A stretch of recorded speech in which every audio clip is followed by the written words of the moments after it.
अस्सलामुअलैकुम my YouTube family and welcome to another vlog. कैसे हैं जी सब लोग। और अल्लाह ताला हम सब के कामों में आसानियाँ पैदा फरमाए, आमीन सुम्मा आमीन। भाई सबसे पहले तो मेरी यूट्यूब फैमिली का बहुत बहुत शुक्रिया, जिन सब लोगों ने मेरी वीडियो देखी, उसको पसंद किया, आप लोगों ने अपने कमेंट्स में अपनी राय का इजहार किया, थैंक यू सो मच। और जो मेरे नए सब्सक्राइबर्स आए हैं, मेरे नए दोस्त आए हैं, मेरे फैमिली मेम्बर्स जो नए बने, आप सबका बहुत बहुत शुक्रिया and welcome to my family. अल्हम्दुलिल्लाह माशाल्लाह माशाल्लाह से बहुत अच्छे प्यारे प्यारे से नए दोस्त आए हैं और आप लोग बड़े अच्छी बातें करते हैं, कमेंट करते हैं और आपके जो भी क्वेरीज़ होती हैं या जो भी आप उसमें लिखें कमेंट बॉक्स के अंदर, मुझे बताएं कि आप क्या चाहते हैं, किस टॉपिक पे मैं बात करूं अमेरिका के हवाले से। जो भी इंशाल्लाह मैं पूरी कोशिश करूंगी कि मैं उस टॉपिक को ज़रूर एड्रेस करूं, डिस्कस करूं।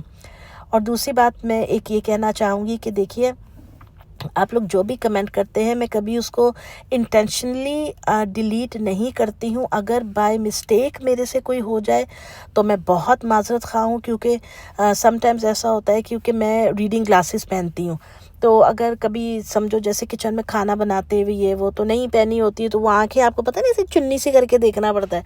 तो उस चक्कर में अगर मेरा कहीं हाथ वाथ लग जाता है, कुछ डिलीट हो जाए, तो आई एम रियली सॉरी मेरे प्यारे दोस्तों। लेकिन मैं कभी किसी का कमेंट डिलीट नहीं करती हूँ। आपकी अच्छी बुरी जो भी बात है, मुझे उम्मीद है कि जो भी कोई कमेंट करता है, इतने सेंसिबल ज़रूर होते हैं सब लोग कि वो तहज़ीब के दायरे में रह के तनकीद करें। अच्छा जी, तो वीडियो स्टार्ट करते हैं। ये आप देख सकते हैं, यहाँ पे हम लोग आए थे हॉस्पिटल, मेरे हस्बैंड का चेकअप था, तो मैं उनके साथ आई थी क्योंकि वो गाड़ी ज़्यादा नहीं ड्राइव कर पाते हैं, तो इस वजह से मैं उनके साथ आई थी। तो ज़रा सा मैं आपको दिखा देती हूँ। यहाँ के हॉस्पिटल्स थोड़े से और तरह से होते हैं। अमेरिका के हॉस्पिटल्स में एक चीज़ जो बहुत बड़ा फ़र्क मैंने देखा है, वो जैसे हमारे पाकिस्तान के अस्पतालों में ख़ास किस्म की ना आयोडीन की या स्पिरिट की स्मेल होती है। वो पता नहीं डेटॉल का पोछा लगाते हैं या जो भी है, वो स्मेल यहाँ पे आपको अस्पतालों में नहीं मिलती। हो सकता है अब एक ज़ाहिर बात है, एक टाइम हो गया मुझे पाकिस्तान से बाहर रहते हुए, तो अब हो सकता है कि जो प्राइवेट हॉस्पिटल्स हैं या सरकारियों में भी थोड़ा वो म्यार उन्होंने चेंज किया होगा और वो ऐसे लगाए होंगे खुशबू के लिए कुछ, या जो जिससे वो सफाई करते हैं उसको थोड़ा सा बदला होगा, क्योंकि उसकी खुशबू बड़ी अजीब अजीब सी होती है। खुशबू तो नहीं मैं कहूँगी, जो स्मेल होती है। खैर जी, ये अस्पताल का अंदर का हिस्सा है जहाँ पे मेरे हस्बैंड का चेकअप होता है।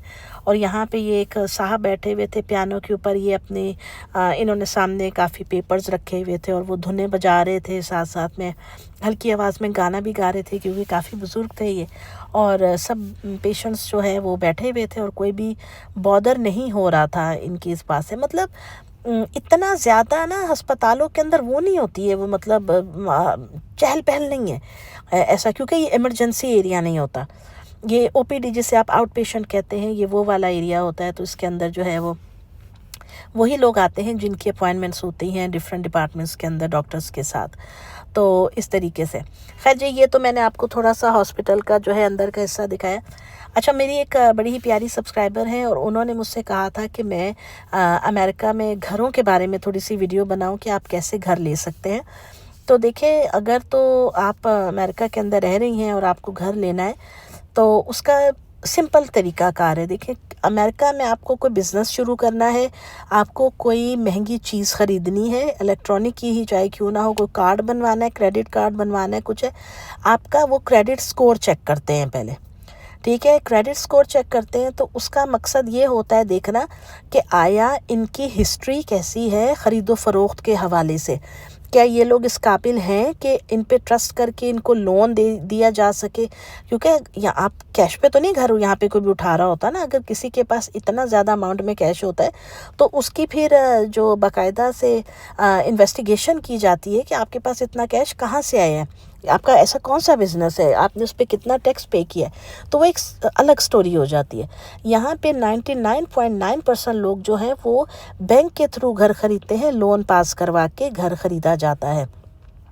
तो उसका तरीकाकार ये होता है कि जी, या तो आप किसी रियल्टर को बोलें, जिसे ब्रोकर कहते हैं, या फिर कंसल्टेंट कह लें, या फिर डीलर कह लो, वो जो भी कह लो, आप उसको उससे बात करें, उसको कहें जी हमें घर पसंद है, क्योंकि मोस्टली यहाँ पे घर जो हैं वो किसी ना किसी रियल स्टेट कंपनी के थ्रू ही लगे हुए होते हैं बिकने के लिए। बाय ऑनर भी मिल जाते हैं लेकिन वो बहुत कम होते हैं। तो फिर आपको उस एजेंट को जो रियल्टर एजेंट होता है ना, उससे रब्ता करना पड़ता है। वो फिर आप उसको कॉल करेंगे, आप कहेंगे जी हमें फ़लाँ नंबर का घर पसंद है, या अगर आपने कोई घर नहीं देखा तो आप उससे बोलें भाई हमें घर दिखाएं। उसके बाद सबसे पहले क्या होगा कि वो आपको कहेगा ठीक है जी हम आपको घर दिखाते हैं, आपका लोन कितने का अप्रूव्ड है। लोन अप्रूव का मकसद ये होता है कि आपको सबसे पहले अपने बैंक के पास जाके बताना पड़ता है जी हम घर ख़रीदना चाह रहे हैं, हमें हमारी कितनी कैपेसिटी है, हमारे पास कितनी रेंज है घर ख़रीदने की, हमें बताएं। तो वो जो आपकी बैंकर होगी ना या होगा, वो आपको बताएंगे कि आपका क्रेडिट पुल करेंगे, वो आपका क्रेडिट स्कोर चेक होगा, जितना हाईएस्ट क्रेडिट स्कोर होगा उतना अच्छा आपको घर का लोन अप्रूव्ड होगा। तो चलें जी, ये समझें आप कि ये आपकी पहली सीढ़ी जो है वो आपने टाप ली या क्रॉस कर ली या चढ़ गए आप जो है अपना घर लेने की तरफ।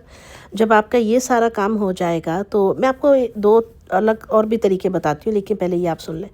तो फिर उसके बाद क्या होगा, आप घर देखेंगे, आप अपनी जो ब्रोकर है, जो रियल स्टेट वाली औरत या मर्द है, उसको बताएंगे हमारा इतने का क्रेडिट अप्रूव हुआ है।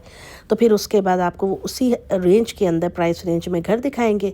घर आपको पसंद आ जाएगा तो उसके बाद जो है आप लोग उसकी ऑफ़र डालेंगे, ऑफ़र देंगे। तो फिर उसके बाद जो है वो हमारी जो रियल स्टेट वाला होगा बंदा, वो उनके बंदे से बात करेगा या औरत से कि जी इन्होंने इतनी ऑफ़र दी है।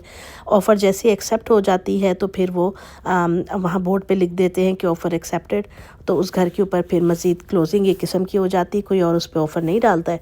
फिर उसके बाद क्लोजिंग का प्रोसेस स्टार्ट हो जाता है। उसके बाद पेपर वर्क्स तैयार होते हैं सारे, कुछ उसमें लिखा जाता है कि घर के अंदर हमने वॉशिंग मशीन, ड्रायर, फ्रिज, चीज़ें सब ये भी साथ दी हैं या नहीं दी हैं। और जो एक इंस्पेक्टर आता है बैंक का, पहले वो आके उस पूरे घर की इंस्पेक्शन करता है देखने के लिए कि आया जो कीमत ये लोग बता रहे हैं, अप्रेज़ल जिसको बोलते हैं, जो कीमत ये लोग बता रहे हैं आया वो उतनी उस प्रॉपर्टी की है भी या नहीं है। देखें, यही मैं कह रही हूँ कि हमारे मुल्कों में ना लुट मची होती है। मैंने लास्ट वीडियो में भी कहा था कि हमारे पाकिस्तान में 4-4 करोड़ की कोठी इस वक्त 12-12 करोड़ की लगा दी हुई है, और सुनने को ये मिलता है जी मालिक मकान की मर्ज़ी, जितने का मर्ज़ी बेचे, क्योंकि कोई कानून नहीं है, कोई असूल नहीं है। यहाँ पे ऐसा नहीं होता है। यहाँ पे अगर आपने कीमत लगाई है, वो फिर उसको देखते हैं कि ये इलाके की जो प्रॉपर्टीज़ बनी हुई है उसके हिसाब से ये मैच कर रही है या ओवर प्राइस बेच रहा है घर। तो इस तरीके से सारी चीज़ें देख ली जाती हैं। फिर पेपर वर्क कंप्लीट होता है। फिर आप लोग जो है दोनों पार्टियां आमने सामने बैठती हैं। बैंक जो है वो लोन रिलीज़ कर देता है, जो जिनसे आप घर ख़रीदते हैं उनको, उनके पास पूरा लमसम पैसा चला जाता है। और फिर बैंक आपका किस्तें बांध देता है। जो मॉर्गेज होता है आपका 30 साल के लिए, 12 साल के लिए, पता नहीं 25 साल के लिए, ऐसे, लेकिन मैक्सिमम आई थिंक 30 साल होते हैं। और उस वक्त जो इंटरेस्ट रेट चल रहा होता है, जो शरह सूद चल रही होती है, चाहे वो 5% हो, 6 हो, 8 हो, 12 हो, जितनी भी हो, उस पर वो लॉक हो जाता है 30 ईयर्स के लिए। तो फिर आपकी किस्तें बन जाती हैं, तो आप उस पे जो है फिर अपने घर का मॉर्गेज पे करते रहते हैं। उसके बाद चाहे इंटरेस्ट रेट 0 पे आ जाए, आपने वही देना है जिस पे आपकी एग्रीमेंट आपका लॉक हुआ है। तो इस तरीके से आप घर ख़रीद सकते हैं और फिर आप आराम से अपना मूव इन हो जाए। दूसरे वो कैटेगरी के लोग होते हैं जो मैं बात करी थी, जिनका क्रेडिट स्कोर अच्छा नहीं होता है, उनकी इतनी आमदन नहीं होती है कि वो एक अच्छा घर ख़रीद सकें, या उनका इतना अच्छा रिकॉर्ड नहीं होता है। तो फिर वो उनको एक को साइनर की ज़रूरत होती है, कोई एक ऐसा बंदा जिसका क्रेडिट स्कोर बहुत अच्छा हो, जिसकी आमदन बहुत अच्छी हो, वो अपना टैक्स रिटर्न जमा कराता हो प्रॉपरली, और उसके जो है बड़ी अच्छी एक आमदन आती हो, वो फिर बैंक में जो है साथ अपना कागजात जमा कराता है और को साइनर बनता है। को साइनर मतलब कि जी मैं इसके साथ मिलके इस प्रॉपर्टी की ख़रीदारी के लिए गवाह बन रहा हूँ या मैं साइन कर रहा हूँ, तो आप जो है क्या कहते हैं, अगर ये किस्तें नहीं उतार पाया तो फिर मैं उतारूँगा। तो फिर इस तरीके से ना गारंटियर जो होता है वो बन जाता है वो बंदा। तो फिर कम इनकम वाले लोग ले सकते हैं। फिर अगर आप ऐसे हैं कि आपने बैंकरप्सी फाइल की हुई है, और आप जो देखिए जो बैंकरप्ट लोग होते हैं वो घर नहीं ख़रीद सकते फॉर श्योर, ना वो कोई बिज़नेस कर सकते हैं। बहुत ज़्यादा उनके लिए मसाइल होते हैं क्योंकि उनका क्रेडिट स्कोर 0 हो जाता है। आपने पहली पूरी दुनिया से उधार लेके आपने बैंकरप्सी फाइल कर दी कि जी हम तो डन है, तो आपको आगे से कौन मुँह लगाएगा, कोई भी नहीं। तो इस तरीके से फिर जो है ना उनका बहुत नुकसान होता है, वो लोग घर नहीं ले पाते हैं, फिर वो रेंटों पे ज़्यादा रहते हैं, रेंट के घर पे रहते हैं।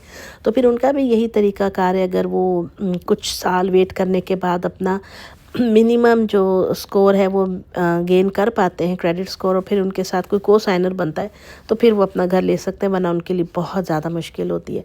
इसीलिए अमेरिका में और फिर ये लोगों के क्रेडिट कार्ड्स भी नहीं बनते हैं, बहुत मसाइल होते हैं इनके लिए, फिर लोग कैश पे चल रहे होते हैं। तो इसलिए अमेरिका में सबसे ज़्यादा ज़रूरी है कि आपका क्रेडिट स्कोर बहुत ज़्यादा अच्छा हो। अगर आपने घर का फर्नीचर डालना है, पूरे घर का लेट्स सपोज़ आपको लेना है फर्नीचर, आपने उसको फाइनेंसिंग करानी है, तो उस पर भी आपका क्रेडिट स्कोर चेक होता है कि आया इस बंदे के पल्ले इतने पैसे हैं कि ये हमारी किस्तें उतार सके। और इसी तरह गाड़ी लेने के लिए भी आपको ये होता है। बहुत सारे लोग यहाँ लीज़ पे गाड़ियाँ लेते हैं। लीज़ पे होता है किराए के लिए, 1 साल के लिए आपने गाड़ी ले ली, आप कोई भी मॉडल निकलवा लें, वो भी अगेन आपका क्रेडिट स्कोर और बैकग्राउंड चेक होने के बाद वो आपको दे देंगे। और उसके बाद क्या होता है कि वो आपके कुछ माइलेज होते हैं उसके ऊपर, आप उससे ज़्यादा एक्सीड नहीं कर सकते। 1 साल में आपको सिटी के एक स्पेसिफिक माइलेज होते हैं और हाईवे के अलग होते हैं। तो इस तरह से करके, तो इसलिए अमूमन आपने देखा होगा अमेरिका में बहुत सारे लोग जो हैं वो अपने ही इलाके में घूमते रहते हैं, वो दूसरी स्टेट में नहीं जाते, और अगर जाते हैं तो किराए की गाड़ी लेके जाते हैं क्योंकि उनके माइलेज का प्रॉब्लम होता है। खैर ये तो एक अलग टॉपिक है, लेकिन बहरहाल घर लेने का जो मुझे रिक्वेस्ट आई थी मेरी एक सब्सक्राइबर की, वो मैंने आपको बता दी है कि ये तरीक़ाकार होता है घर लेने का अगर आप लेना चाहें तो। और बस यही होता है जी, घर आपने ले लिया तो उसका एक फ़ायदा ये होता है, किराए के घर का देखिए ये होता है कि आप जो पैसा है वो किसी दूसरे के अकाउंट में डाल रहे होते हैं और आप वहाँ पे रह रहे होते हैं। तो जब उसका दिल चाहे वो आपको 1 महीने के नोटिस पे निकाल सकता है, और जब आप चाहें आप भी वहाँ से निकल सकते हैं। बाज़ किरायों के घरों के अंदर आपको हाउस एसोसिएशन फ़ीस भी देनी पड़ती है, बाज़ अपने घरों में भी हाउस एसोसिएशन फ़ीस देनी पड़ती है, उस इलाके की डिमांड होती है। तो इस तरीके से तो बहुत सारी चीज़ें मैटर करती हैं जी। अगर आप अपना घर लेने के ख्वाहिशमंद हैं तो ये हमेशा सोचें कि आपको बहुत जो है ना मोहतात तरीके से फिर यहाँ पे रहना, ताकि आपकी हिस्ट्री ख़राब ना हो। तो खैर ये इंपॉर्टेंट बातें थी जो मैंने आपके साथ शेयर की। आपको कैसा लगा व्लॉग मुझे ज़रूर बताइएगा। व्लॉग को लास्ट तक देखा करें, वीडियो को ज़रूर लाइक किया कीजिए, कमेंट किया कीजिए, और चैनल को सब्सक्राइब भी किया कीजिए। और भी एक आधे टॉपिक हैं मेरे जो कमेंट्स में आए हुए, इंशाल्लाह ताला उस पर भी वीडियो बनाऊँगी। और मेरा घर आपको देखने में कैसा लगा, ये मेरे घर का बैकयार्ड है, मुझे कमेंट्स में ज़रूर बताइएगा। और यहाँ सेटल होने के लिए, चीज़ें लेने के लिए मेरे हस्बैंड की दिन रात की मेहनत है, उनका बहुत हार्ड वर्क है माशाल्लाह, क्योंकि मैंने तो कभी जॉब नहीं की। तो ये अल्लाह के बाद जो है मेरे शौहर की मेहनत का नतीजा अल्हम्दुलिल्लाह, जो आज इतनी एक रिस्पेक्टेबल हम लोग लाइफ यहाँ अमेरिका में भी जी रहे हैं। तो खैर जी, मिलूँगी आपसे नेक्स्ट वीडियो में, तब तक के लिए अल्लाह हाफिज़।